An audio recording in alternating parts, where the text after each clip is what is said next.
रायबरेली संसदीय उपचुनाव में कांग्रेस राहुल के भरोसे है और भाजपा राम भरोसे।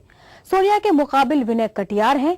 सोनिया की चुनावी कमान राहुल संभाले हैं तो कटियार अपनी कमान खुद संभालने को मजबूर है। रायबरेली में सोनिया गांधी के चुनाव प्रचार की कमान संभाले राहुल गांधी हर नुक्कड़ सभा में मतदाताओं के बीच इस बात को सुनिश्चित करना नहीं भूलते कि लोग घरों से निकलकर वोट डालने जाएं। राहुल के भाषणों में विकास की बातें होती हैं तो भावनाओं का इजहार भी। वे सरकार को विकास के मामले में आड़े हाथों लेते हैं तो पार्टी में खुद की भूमिका को लेकर उठे सवालों का भी कुशलतापूर्वक जवाब देते हैं। उधर भाजपा प्रत्याशी विनय कटियार के चुनाव प्रचार के लिए रायबरेली में मौजूद पार्टी की वरिष्ठ नेता सुषमा स्वराज ने कहा कि रायबरेली की जनता इस चुनाव में कांग्रेस का अहंकार तोड़ेगी। सुषमा ने कहा कि इस चुनाव के परिणाम आश्चर्यजनक होंगे। रायबरेली संसदीय उपचुनाव में कांग्रेस राहुल के भरोसे है और भाजपा राम भरोसे।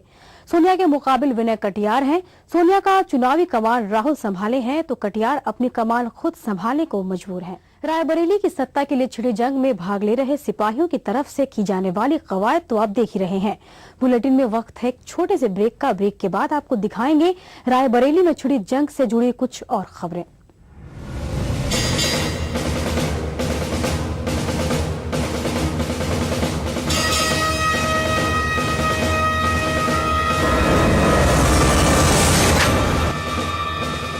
के बाद आपका स्वागत है। आप देख रहे हैं हमारे विशेष प्रस्तुति रायबरेली की जंग।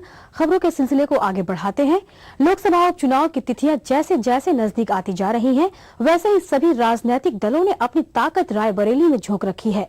कांग्रेस के चुनाव प्रचार की कमान जहां दिल्ली के राजकुमार ने अपने हाथ में थाम रखी है, तो वैसे ही सपा के प्रचार की कमान प्रदेश के राजकुमार ने अपने हाथ में लेकर इस चुनाव में रोचकता ला दी है।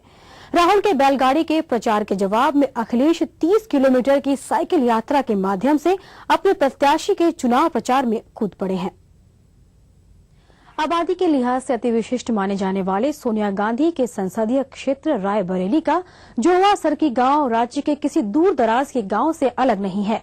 विकास की गंगा बहाने के दावों के बीच ना तो यहां हाई स्कूल की शिक्षा की व्यवस्था है, न ही अस्पताल है और न ही पूरी बनी सड़क। फिर भी इस बार राहुल गांधी के आश्वासनों ने लोगों में उम्मीद जगाई है। उनकी आंखों में बसने वाले सपनों को हकीकत में ढलने का आधार दिया है, जिसके चलते वे उत्साहित हैं।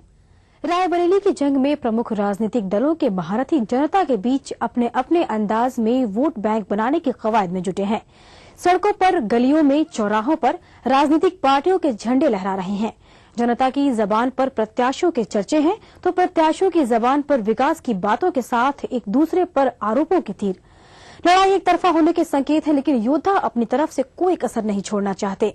इंदिरा गांधी के बाद राजीव गांधी और फिर सोनिया गांधी नेहरू परिवार की विरासत को आगे बढ़ा रही हैं। रायबरेली में छिड़े जंग का आगाज जोर पकड़ रहा है। इस जंग के अंजाम तक पहुंचने में अभी समय है।